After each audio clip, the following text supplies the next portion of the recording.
Hello viewers, I've got a good one for you. So this is an advice video rather than a question and answer. And I go through this a lot and I feel like this is really going to help someone. So the topic I want to talk about today is how to really listen to someone. And it's not just a matter of listening to their words.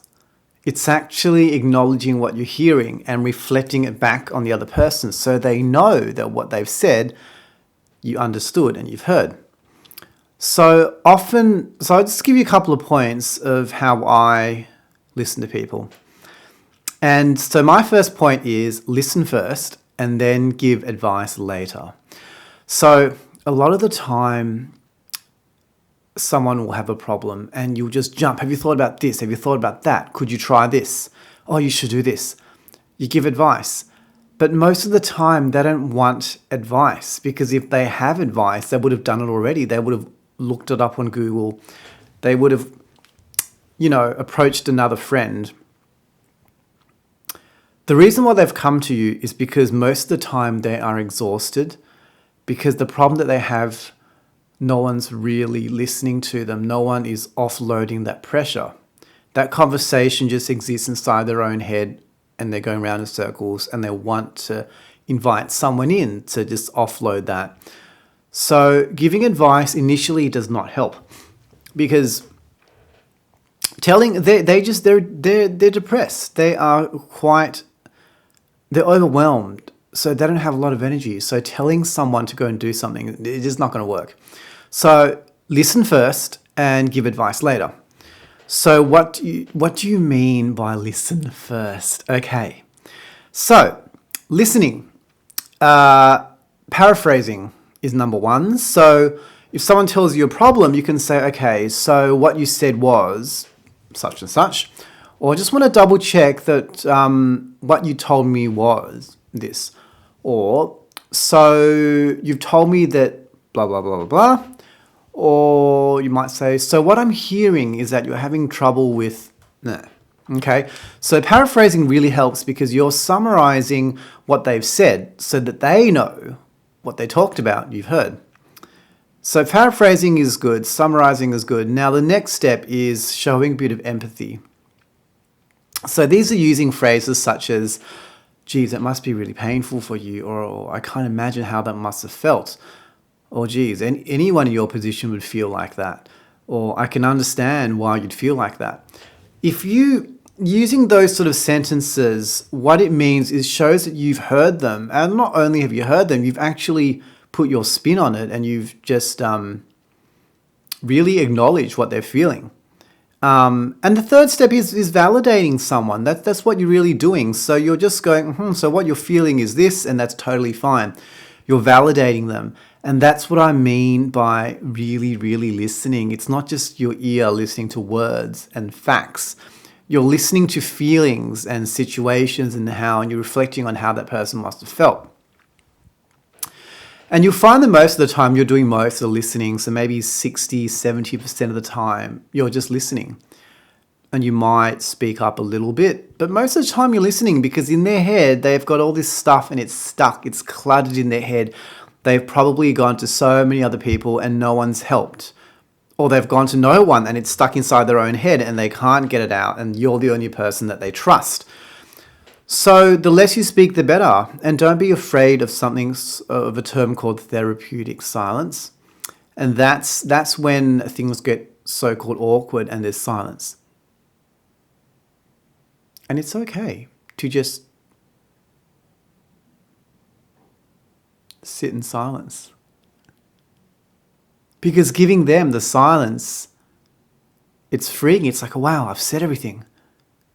And it's quiet. You don't have to interject with things all the time. It's okay to use a bit of therapeutic silence. And it can be awkward for the listener because they're on a different wavelength.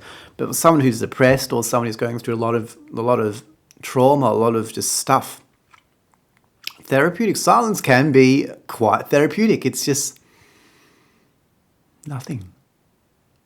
And for the first time, they've actually dumped all their stuff on you, and now it's silent. and it's clean. And you'll find that you may not have to give ideas after hearing your person out. You'll find that most of the time they will have their own, they'll fix themselves. Most of the time, people know what to do. It's very rare that people would come to you for actual advice. If they did, they would go to someone who's an expert in their field, or they'll go on the internet, or they would know what to do when they've got energy. But when someone's tired and exhausted and just overwhelmed, you know they don't want a solution. Well, they want a solution, but right now they want to feel like they've been heard so that they can dump all this stuff away. So by you listening to them and going, yep, yep, yep, you're actually creating a bit more space in their minds so that they can think clearly. It's like the water level, it's reached 100% and it's just flowing and it's turbulent and they're struggling.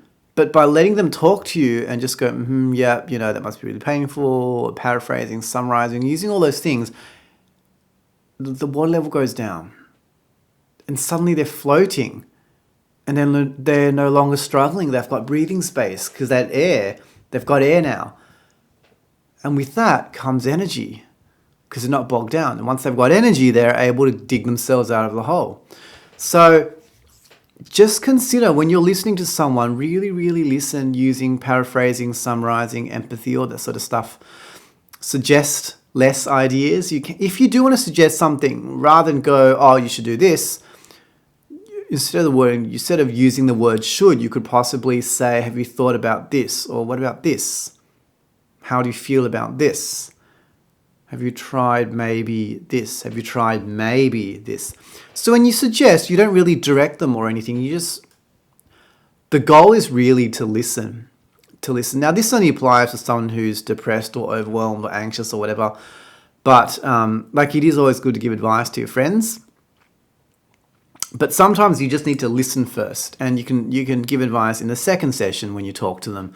But really, really just listen and reflect and really validate them and empower them. And you can say things like, I believe in you. I believe you can do this.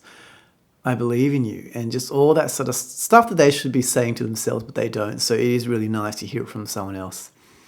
But anyway, I hope you enjoyed that video. I'm sorry that was a bit long-winded. I've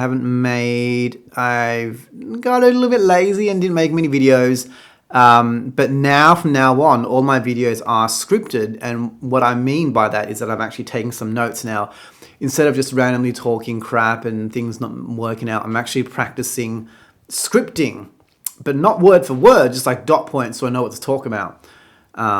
So that's what I'm doing. So I've moved from phone videos. No, first I moved to audio recordings because I was really embarrassed.